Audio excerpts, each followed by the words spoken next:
नमस्कार, मेरा नाम है निखिल और आप देख रहे हैं हमारा स्पेशल शो तारीख। इसमें हम सुनाते हैं उस तारीख से जुड़ी भारत की ऐतिहासिक कहानियां। आज है 29 जुलाई और इस तारीख का संबंध है एक शांति समझौते से। अमेरिकन थियोलॉजियन रेनहोल्ड नीबर का एक कथन है, मनुष्य में न्याय करने की क्षमता है, इसी कारण लोकतंत्र संभव है, लेकिन मनुष्य का अन्याय की तरफ झुकाव है, इसीलिए लोकतंत्र जरूरी है। आज के एपिसोड की इस कथन से शुरुआत क्यों, ये बताने से पहले थोड़ी गणित समझनी होगी। गणित की एक खास बात यह है कि ये फॉर्मूले पे चलती है, जैसे a+b² equals a² + b² + 2a। अब हम आपकी समझ पर भरोसा करते हुए आपसे नहीं पूछेंगे कि ये 2ab कहाँ से आया, लेकिन एक बात की तरफ इशारा जरूर करेंगे।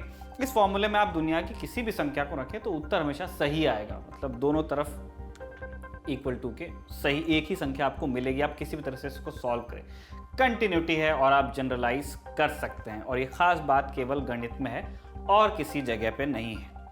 गणित की पहेली सुलझाना कमोबेश आसान है, पर इंसानी समस्याएं इससे कहीं अधिक जटिल होती हैं। एक ऐसी समस्या है समाज के संगठन की व्यवस्था, जिसके समाधान के लिए हम हंटर गैदरर से लेकर के कृषि की व्यवस्था की ओर बढ़े। यानी पहले हम जंगल में शिकार करते फिरते थे या फिर फल चुनते रहते थे, और उसके बाद फिर हमने खेती करना शुरू की।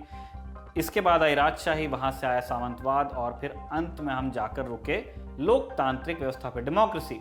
लोकतंत्र में भी एक ऐसा फॉर्मूला है जो सॉल्व तो कुछ नहीं करता, लेकिन जिसकी इक्वेशन में अगर घटकों को डाला जाए तो एक जैसा ही आउटपुट आता है। ये फॉर्मूला क्या है?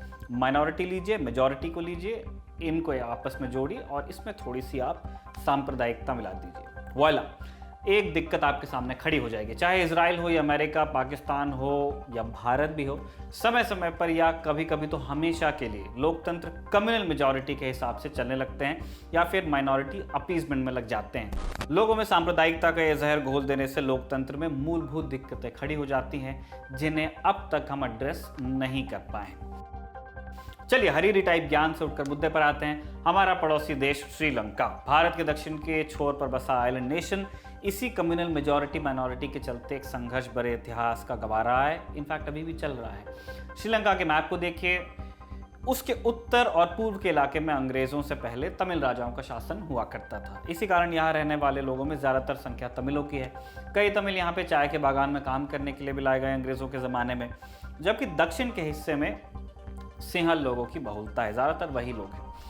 इन दो हिस्सों में रहने वाले लोगों की भाषा और धर्म भी अलग अलग है। जब ब्रिटिश आए तो उन्होंने भारतीय उपमहाद्वीप पर कब्जा किया, तो उन्होंने इस पूरे इलाके को एक यूनाइटेड रीजन बना दिया, उस पूरे आइलैंड को। तब इसका नाम सिलोन रखा गया।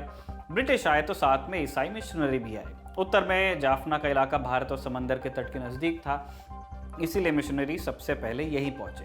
उनका इरादा था धर्म का प्रचार प्रसार करना, साथ में उन्होंने स्कूल्स भी खोल दिए। इसीलिए उन्होंने इस इलाके में काफ़ी सारे कॉन्वेंट्स और कॉलेजेस बनाए। तमिलों को इसका फ़ायदा मिला, वो शिक्षित हो गए, अंग्रेज़ी भाषा में भी निपुण हुए।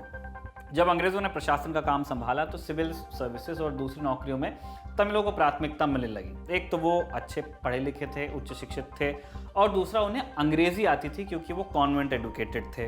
भाषा का इस कहानी में मुख्य रोल है। फ्रांसीसी दार्शनिक और भाषाविद जैक देरिदा ने कहा है, कोई व्यक्ति जब किसी गणितज्ञ या फिजिसिस्ट को नहीं समझ पाता है तो वो उस पर उतना गुस्सा नहीं होता है, ना ही तब गुस्सा होता है जब उसके सामने कोई विदेशी भाषा बोले। वो केवल तब गुस्सा होता है जब उसकी अपनी भाषा के साथ खिलवाड़ करने की कोशिश होती है। भाषा संस्कृति की पहली इकाई है। भाषा को खो देना मतलब अपनी ज़मीन को खो देना। ब्रिटिश साम्राज्यवाद का ये एक थोड़ा छुपा हुआ पहलू है, जो पहली नज़र में जान और माल के नुकसान के सामने कम लगता है, लेकिन इस उपमहाद्वीप के बहुत से झगड़े इस भाषा के खिलवाड़ की ही देन है और ये आज तक चल रहे हैं।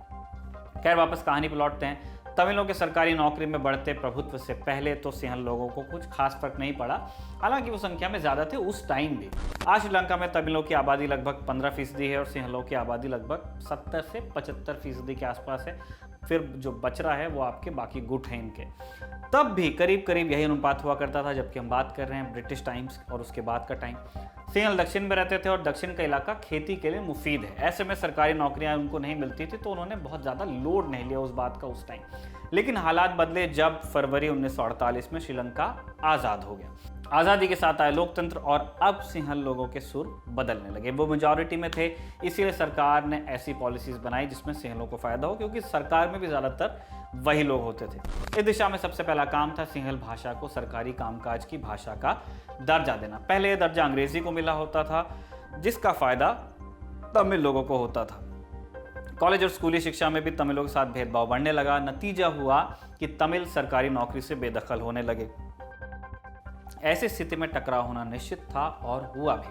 50 और 60 के दशक तक तो तमिल शांतिपूर्ण प्रदर्शनों और राजनीतिक वार्ता से विरोध जताते रहे, लेकिन 70 के बाद कई सारे तमिल विद्रोही संगठन खड़े हो गए।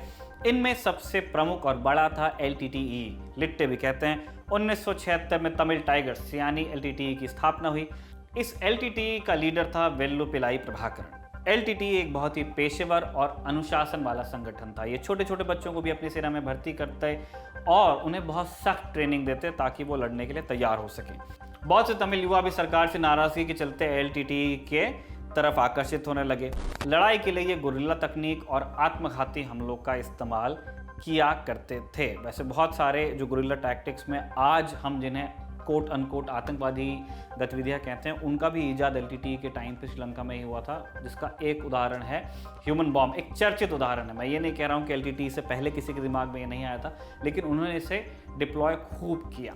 लिट्टे का हर सिपाही अपने गले में एक साइनाइड की गोली डाले रहता था। एक लॉकेट उसके गले में होता था जिसमें एक साइनाइड का कैप्सूल होता था कि अगर उन्हें जिंदा हालत में पकड़ भी लिया जाए तो वो सुसाइड कर सके, जैसा आपने फैमिली मैन 2 में देखा होगा।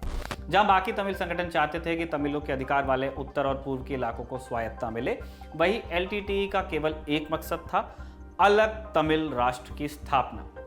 LTTE की अपनी नेवी और एयरफोर्स भी हुआ करती थी उस टाइम पे। हालांकि उसमें केवल 4-5 जहाज थे जिनसे ये हथियारों की स्मगलिंग करते थे, लोगों की भी स्मगलिंग करते थे, भारत की तरफ आते थे और हमलों को अंजाम देते थे श्रीलंका में वापस।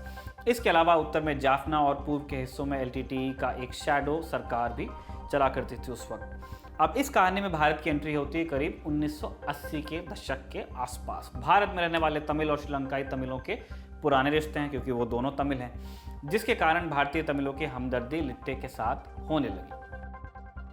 अब जैसी जनता की मर्जी वैसी नेता की अर्जी। तो तमिलनाडु की राजनीतिक पार्टियों ने मांग रखी कि भारत सरकार श्रीलंकाई तमिलों की मदद करे, क्योंकि वो तकलीफ में थे। उनको सरकार की तरफ से काफ़ी चीज़ें झेलनी पड़ रही थी श्रीलंका में। श्रीलंका में अस्थिरता से भारत की संप्रभुता को भी खतरा हो सकता था, इसलिए भारत को लगा कि इसमें इन्वॉल्व होना चाहिए। भारतीय इंटेलिजेंस एजेंसी रॉ ने लिट्टे को मदद देना शुरू किया, उन्हें हथियार मुहैया कराए, ट्रेन किया। 1987 में श्रीलंका की सेना ने ऑपरेशन लिबरेशन शुरू किया, जिसका मकसद था जाफना के इलाके से LTTE का खात्मा।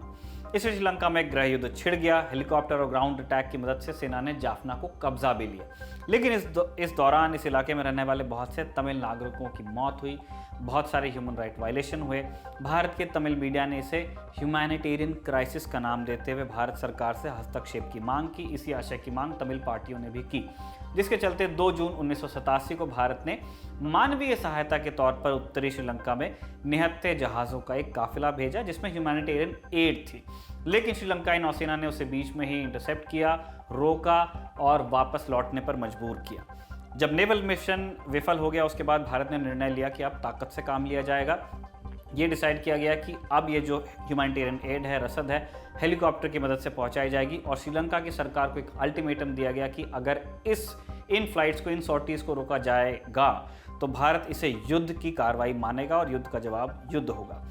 सैन्य कार्रवाई से जवाब सिर्फ श्रीलंका की सरकार थोड़ी सी डरी। उनको लग रहा था कि उनके यहाँ पहले से ही गृह युद्ध चल रहा है, तो उनके यहाँ ये एक थॉट प्रोसेस आया कि इस वक्त भारत से युद्ध करना ठीक नहीं रहेगा। और श्रीलंका के राष्ट्रपति जो उस वक्त होते थे JR जयवर्धने, उन्होंने राजीव गांधी सरकार से बात करने की पेशकश की। कई दौर की वार्ता के बाद आज के दिन यानी 29 जुलाई 1987 को इंडो श्रीलंकन अकॉर्ड पर साइन हुए। इस समझौते के तहत तय हुआ कि श्रीलंका की सरकार अलग अलग प्रांतों को स्वायत्तता देगी और उत्तर के इलाके से श्रीलंका की सेना पीछे हटेगी। एक शर्त यह भी थी कि तमिल विद्रोही अपने शस्त्र समर्पित कर देंगे और इस काम में मदद के लिए भारत एक पीस कीपिंग मिशन वहां पे भेजेगा, फौज भेजेगा। इस अकॉर्ड में LTTE शामिल नहीं था। भारत ने प्रभाकरण को समझौते के लिए मनाने की खूब कोशिश की थी। खुद राजीव गांधी भी प्रभाकरण से मिले थे। उनकी इस मीटिंग में क्या हुआ था, राजीव गांधी ने प्रभाकरण को बुलेट प्रूफ जैकेट क्यों दी थी, भारत का पीस कीपिंग मिशन क्यों फेल रहा और राजीव गांधी की हत्या की पूरी कहानी क्या रही, बताएंगे तारीख की अगली कड़ी में। तारीख की इस कड़ी को लिखा है हमारे साथी कमल ने और इसे रिकॉर्ड किया है, रिकॉर्ड किसने किया है, और इसे रिकॉर्ड किया है मोहन ने। देखते रहिए दिल एलन टॉक।